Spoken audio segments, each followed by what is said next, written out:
Senhora Presidenta, felizmente a economia brasileira vive um bom momento e, em especial, assinalam as informações sobre os investimentos. Nós estamos vivendo um verdadeiro círculo virtuoso, ancorado no crescimento econômico, na estabilidade de preços, na distribuição da renda e, sobretudo, com o destaque para o principal objetivo da presidenta Dilma Rousseff de combater a miséria, combater a pobreza absoluta. Essa é a marca da gestão de Sua Excelência, um modelo de crescimento reafirmado com o lançamento do programa Brasil Sem Miséria na última quinta-feira.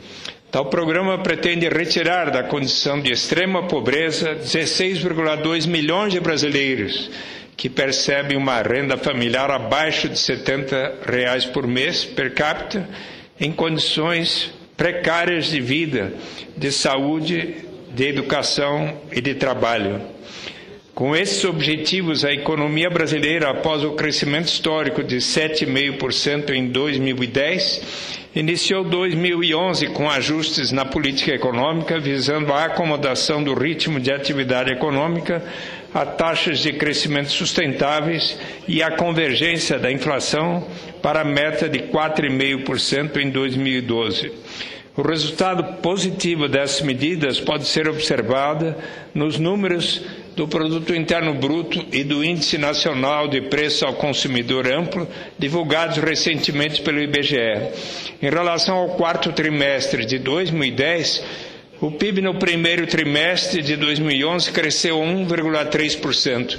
Na comparação com o primeiro trimestre de 2010, o PIB cresceu 4,2%. No acumulado nos 4 trimestres terminados no primeiro trimestre de 2011, portanto por 12 meses, o crescimento foi de 6,2% em relação aos 4 trimestres imediatamente anteriores. O PIB em valores correntes alcançou 939 bilhões de reais no primeiro trimestre. Por sua vez, o INPC amplo de maio variou 0,47%, 0,30% percentual abaixo da taxa de abril, 0,77%. O acumulado em 2011 está em 3,71%, 0,62 ponto percentual acima da taxa relativa a igual período de 2010, de 3,09%. Nos últimos 12 meses, o índice situa-se em 6,55%, pouco acima dos 6,51% relativos aos 12 meses imediatamente anteriores. Em maio de 2010, a taxa havia sido de 0,43%. Essa tendência de deflação é confirmada pelo Índice Geral de Preços, disponibilidade interna calculado pela FGV de maio, que registrou crescimento de apenas 0,01%, sendo que a variação registrada em abril foi de 0,50% em abril. Esses índices de preço calculados pela FGV e pelo IBGE apontam para o mesmo ponto, o arrefecimento e o controle do processo. Vale registrar que o Banco Central deu continuidade à sua estratégia de combate à inflação. Elevou ontem a taxa básica de juros em 0,25 ponto percentual para 12,25% ao ano. A decisão foi tomada por unanimidade pelo Copom após 2 meses de reuniões e ficou dentro do previsto por analistas de mercado. No seu comunicado, o Banco Central afirmou que, dando seguimento ao processo de ajuste gradual das condições monetárias, o Copom decidiu por unanimidade elevar a taxa Selic para 12,25% sem viés. Considerando o balanço de riscos para a inflação, o ritmo ainda incerto de moderação da atividade doméstica, bem como a complexidade que envolve o ambiente internacional, o Comitê entende que a implementação de ajustes de condições monetárias por um período suficientemente prolongado continua sendo a estratégia mais adequada para garantir a convergência da inflação para a meta em 2012. Hoje, no entanto, destaco o aspecto de bom quadro que vive a economia brasileira, o excelente comportamento dos investimentos. Há boas razões para acreditar que as inversões serão o motor da economia nos próximos anos. Uma boa nova para todos. O artigo de ontem do Valor Econômico, Cristiano Romero, detalha essa tendência. O BNDES estima que este ano, em 2014, os setores industrial, de infraestrutura e construção civil investirão 1,6 trilhão de reais, 62,2% a mais que no período 2006 a 2009. Luciano Coutinho, do presidente do BNDES, informou que, para investigar essa previsão, atribuiu a 5 fatores esse comportamento. O primeiro, aos gastos do setor de petróleo e gás, movidos pelas descobertas da camada do pré-sal. O setor tem investimento planejado de 378 bilhões de 2011 a 14.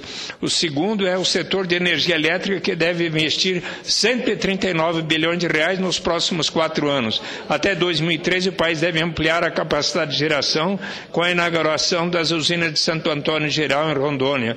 Entre 2014 e 2019, a capacidade terá novo incremento com a entrada em funcionamento de Belo Monte e Tapajós. O Luciano Coutinho diz que o terceiro fator está nas exportações do agronegócio, com acelerado processo de urbanização e potência emergentes como a China e a Índia. Outro componente é o setor habitacional. Os ativos de crédito imobiliário, no caso das pessoas físicas, representam ainda uma proporção muito pequena do PIB brasileiro, 3,8%. Nos próximos 5 anos, há 6 anos, o Brasil, destaca Coutinho, pode triplicar o peso dos ativos de crédito imobiliário no crédito total. E o quinto vetor de crescimento é o de logística, no qual a demanda por inversões é gigantesca. Há uma compreensão clara do governo de que o Brasil tem deficiências logísticas sérias, bela infraestrutura de telecomunicação e financeira, mas não temos ainda uma de logística. E, dessa forma, com os dados apresentados pelo BNDES, estima-se que as inversões programadas devem elevar o investimento para 23% do PIB em 2014, fato que, acompanhado dos ganhos de produtividades firmes, sustentaria um crescimento da economia em torno de 5% ao ano. Hoje, o investimento está em 18,4%. Esses números, portanto, desenham e atestam uma trajetória de crescimento sustentável para a economia brasileira, que se deve traduzir na criação de novas oportunidades de emprego e ampliação. Eu quero, finalmente, senhora presidenta, apenas cumprimentar o Supremo Tribunal Federal, que por 6-3 tomou a decisão de dar a liberdade ao senhor Cesare Battisti. Senador, o senhor me permite uma parte? Se possível for, com muita honra. É possível, senhor presidente?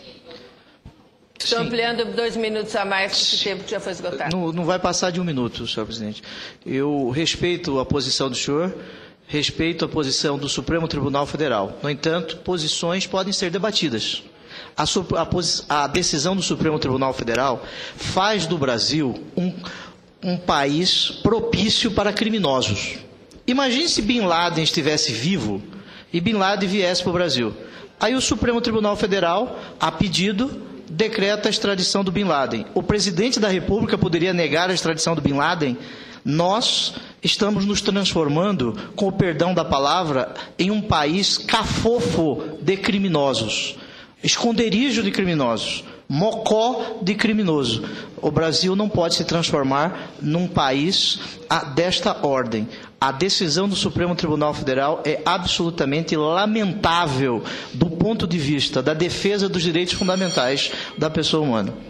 A diferença, querido senador Pedro Táxi, é que enquanto Bin Laden não veio ao Brasil, por outro lado, ele disse ser responsável pelos atentados que mataram mais de 3.000 pessoas ali nas torres de Nova York e no Pentágono, enquanto que Cesare Battisti vem há 4 anos afirmando que não cometeu os 4 assassinatos pelos quais foi condenado à prisão perpétua. A Constituição brasileira não permite a prisão perpétua. Os maiores juristas brasileiros, para citar Dalmo de Abreu Dallari, Celso Antônio Bandeira de Mello, Nilo Peçanha e diversos outros, afirmaram que a decisão tomada ontem por 6-3 respeito a sua opinião, mas é a decisão mais correta e Cesare Battisti hoje é um ser humano livre que ganhou a sua liberdade por decisão da justiça brasileira. E mesmo que a Itália vá para a Haia, então se proverá a oportunidade para ele, em liberdade, dizer e comprovar que não cometeu os 4 assassinatos. Vossa Excelência precisa dizer que aquelas que foi comprovado por notária pública francesa que os defensores de Cesare Battisti falsearam a procuração que os designava para defender e não defenderam Cesare Battisti na corte italiana e na corte europeia.